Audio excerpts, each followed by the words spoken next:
My name is Yona Waswa.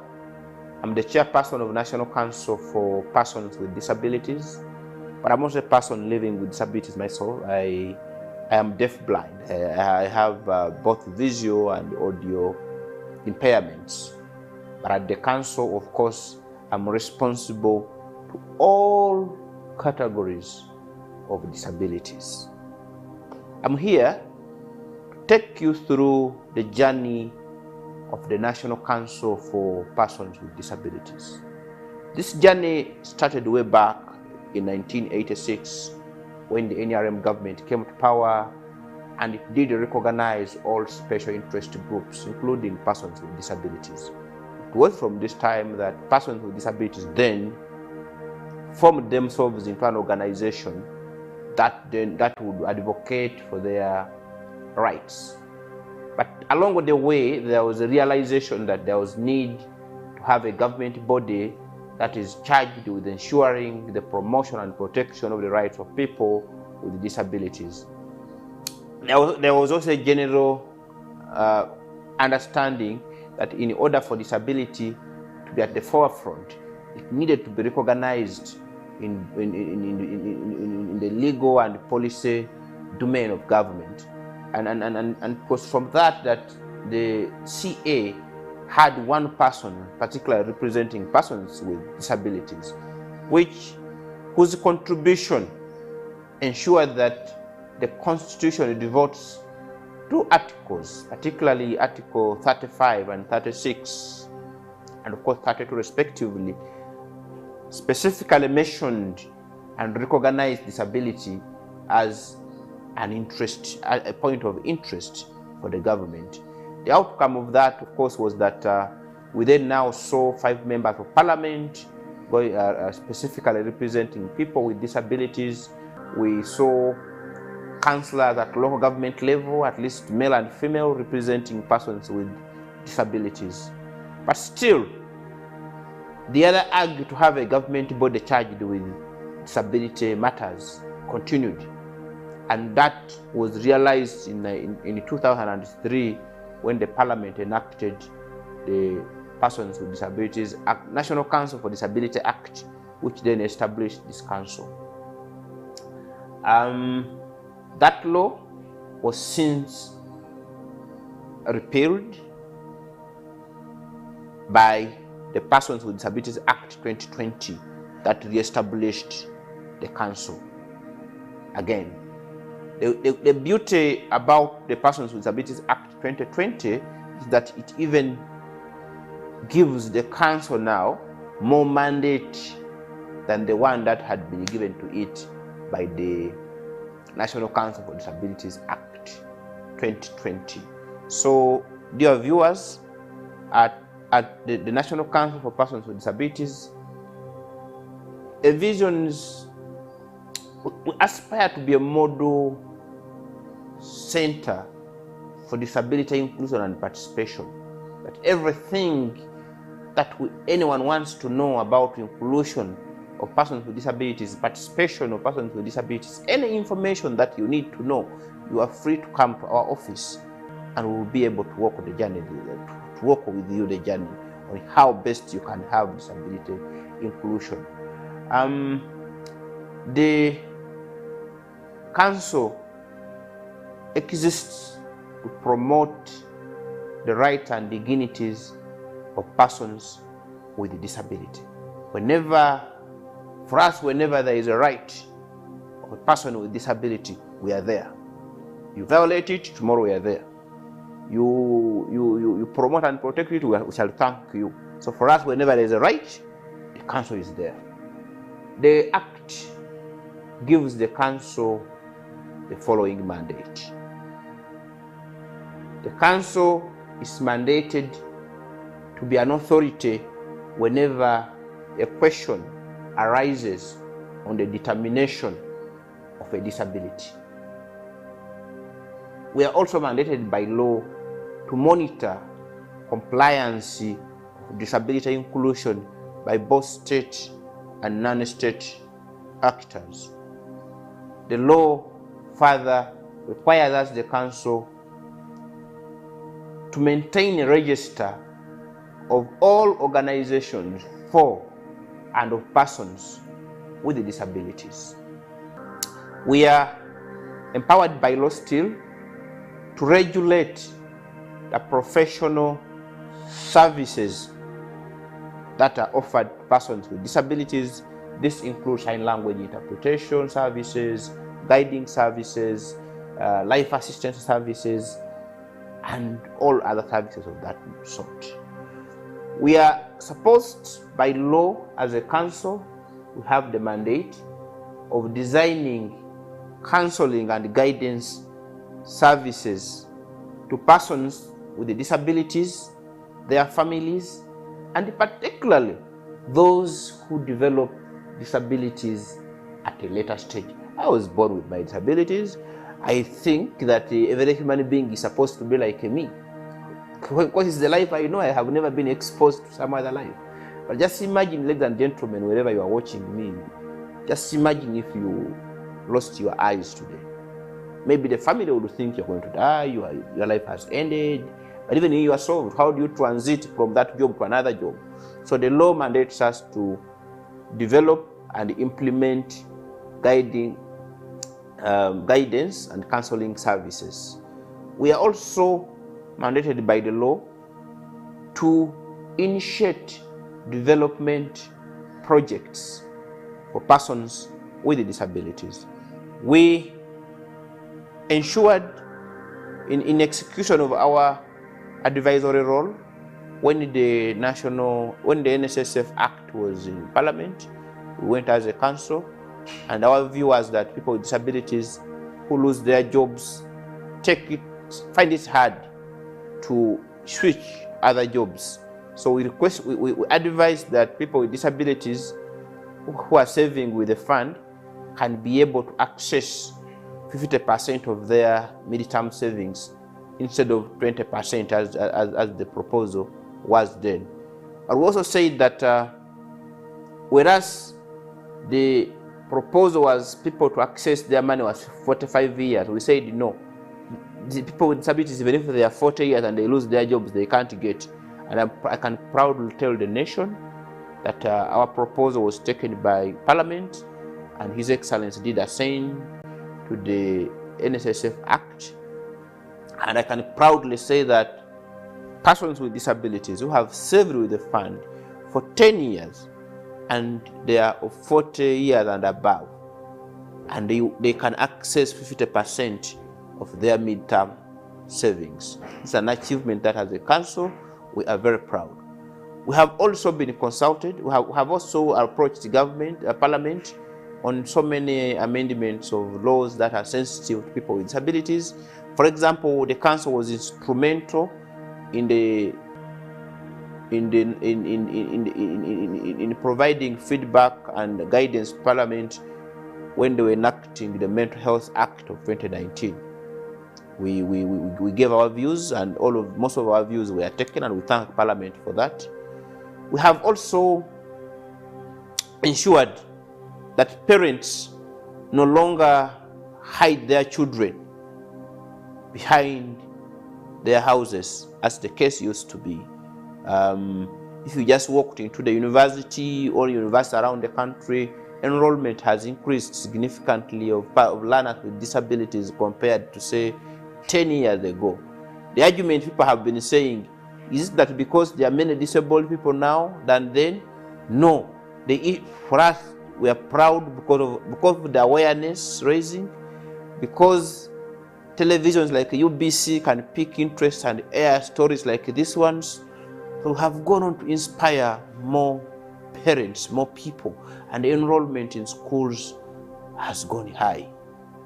We have already some hospitals already have begun to procure accessible beds in maternity wards for mothers, expecting mothers with disabilities.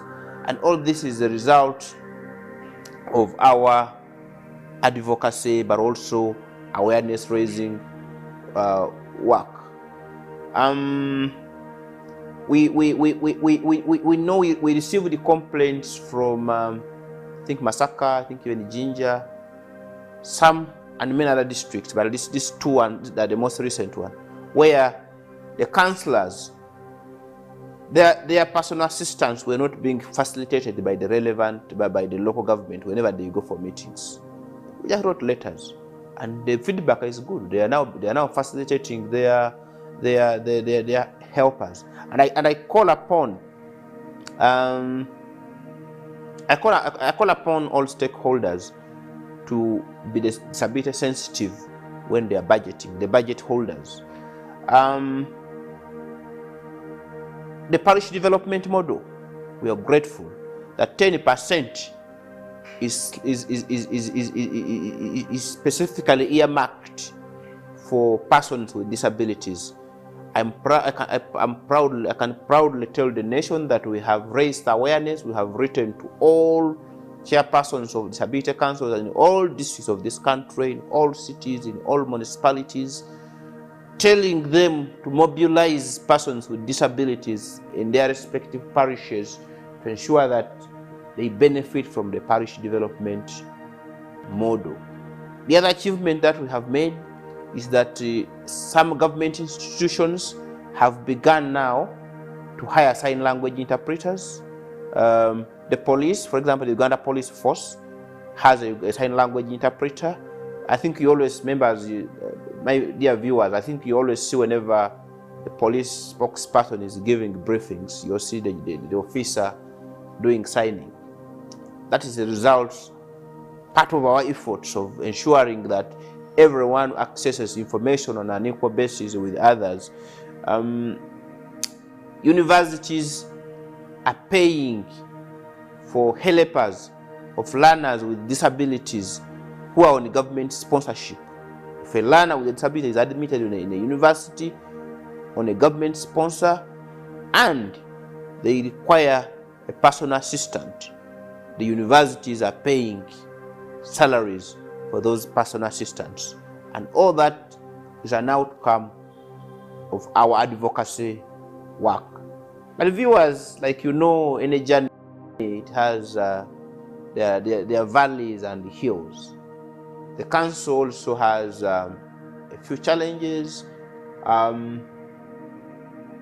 budget has remained slow, though I must note that there is a progressive increment. The government progressively is increasing our budget.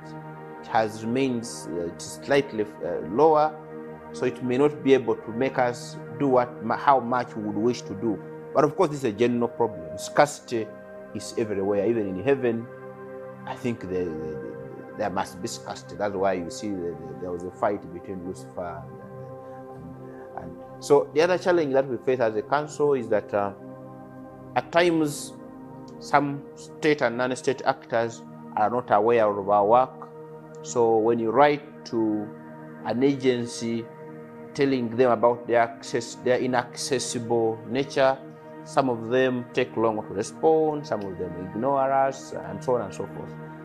And for us, that is frustrating because we feel we are executing what we are supposed to do.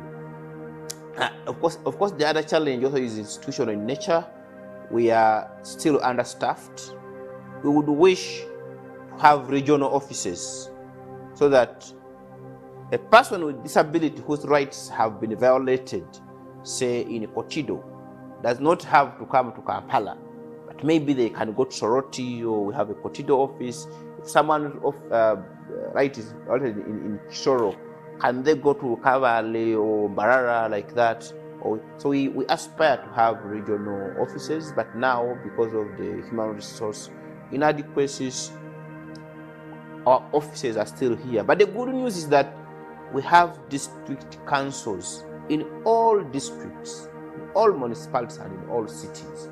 So whenever someone's right has been violated, we advise them to go to our local councils, and then when the matter is so complex, then they will come us at the center here for further advice. Of course, the other challenge is the general perception of disability by the public. Even now as I'm talking like this, I'm sure there are some who are either wondering whether I'm disabled or I'm not, because the society expects a person with disability to be that dirty, the beggar, basically a second-class citizen. Because of the negative perception and negative attitude, we have more people not willing to employ persons with disabilities. We have some schools not willing to admit learners. Can you imagine? You have a school, it's privately owned, you want learners, a fellow has come, doesn't even want bursary, and then you refuse to admit them. Why don't you seek guidance on how best to teach that learner rather than just rejecting them? Of course, the other challenge has been also with some development partners not wanting to invest in disability, and the reasoning that disability is very expensive.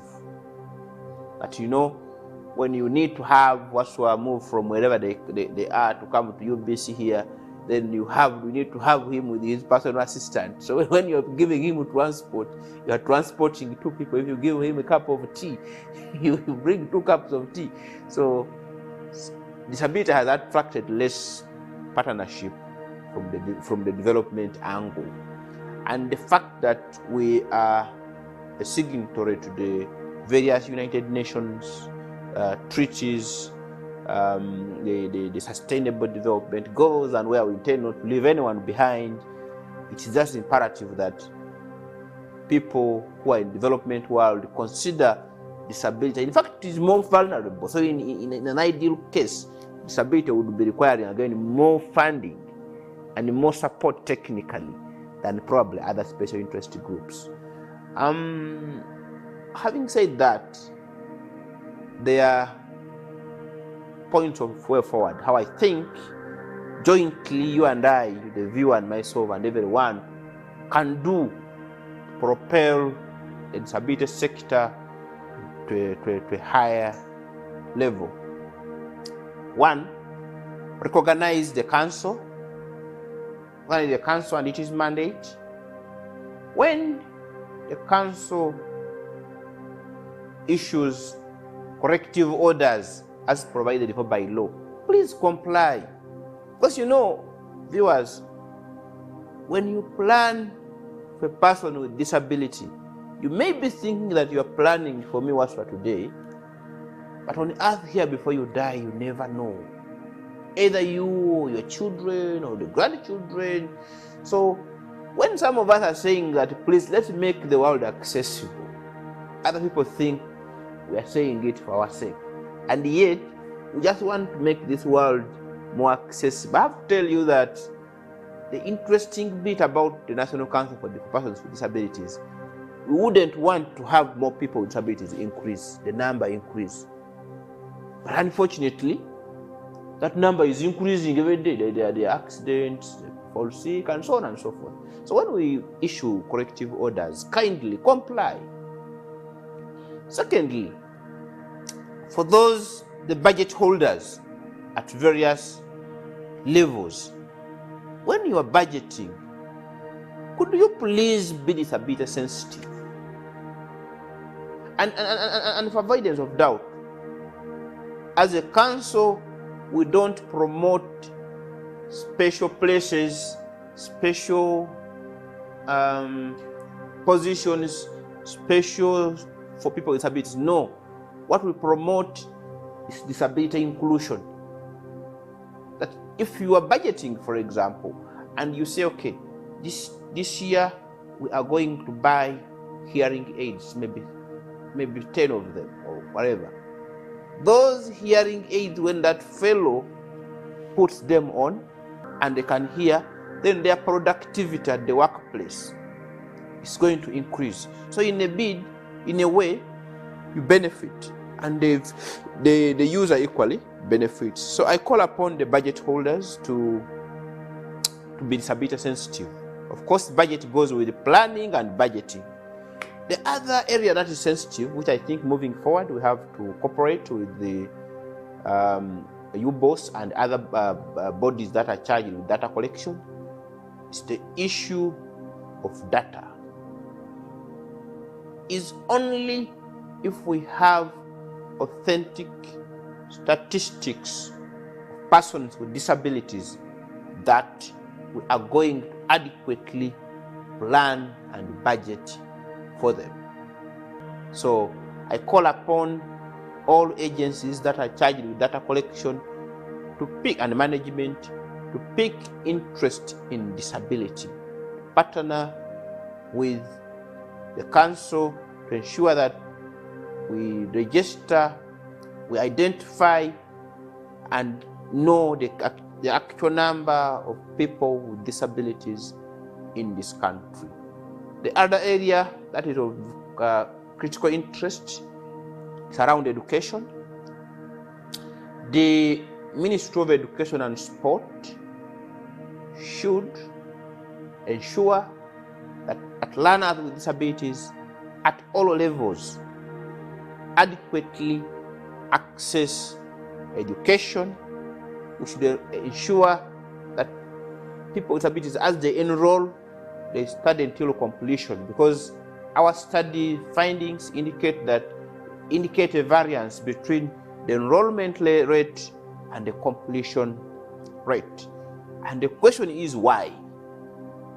So this calls for a concerted effort from both Ministry of Education, the parents, school owners, and managers to ensure that learners with disabilities who enroll complete. Of course, the other area where I think we need to put a lot of emphasis is health. And under health, we are looking at identifying disability, tender age, a very tender age, and managing it. Because when you do early child intervention in disability, then you mitigate the costs that you would invest in disability at a mature age. Just imagine if I were not educated. How will I be? I mean, I would be now wherever I am. But I'm here, I'm earning. I earn, I pay, I also pay tax. I pay tax, I pay fees, I do everything that you, ladies and gentlemen watching me, you can't do. So this is an achievement, but because there were efforts to mitigate my disability at a younger age. So we call upon the Ministry of Health to adequately plan to identify disability at childhood. I call upon government and non-government actors to ensure that their information that is for public consumption is put in an accessible format for each and everyone. Of course, the other challenge, viewers, is that up to now, we are still having people building houses that are not accessible. Even when we have the Building Control Act, the law is there, the regulation is there, and people are still building buildings in this country which are not accessible. And for you may think, I have no disability, my business has no business with the people with disabilities. God forbid, I'm not a prophet of doom. I wouldn't want to be one. But if you become one, maybe through an accident, you will even fail to climb up there and supervise your business. It's just something that we have to do for everyone. And I'll just give you this. Every time you're building a building, there are 4 categories of people who are vulnerable, and yet they're important to use your facility. Pregnant women, older persons, and persons with disabilities. People who have worked with us the journey. UBC has been very instrumental in documenting and publishing our work.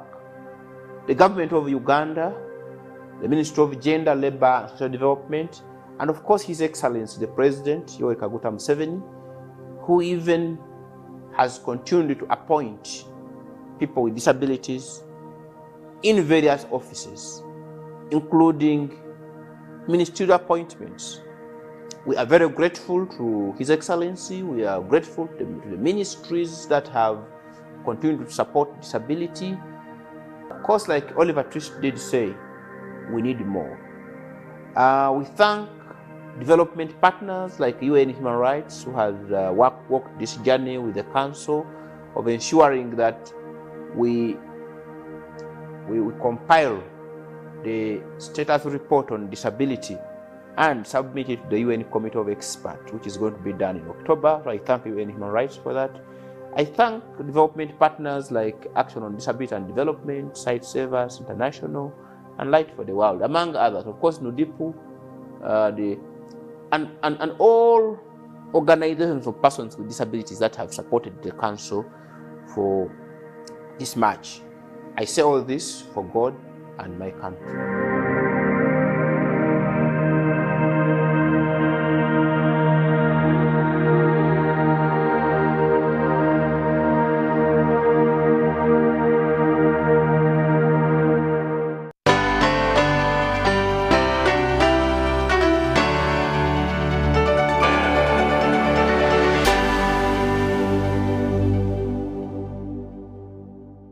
Pick of the day on UBC.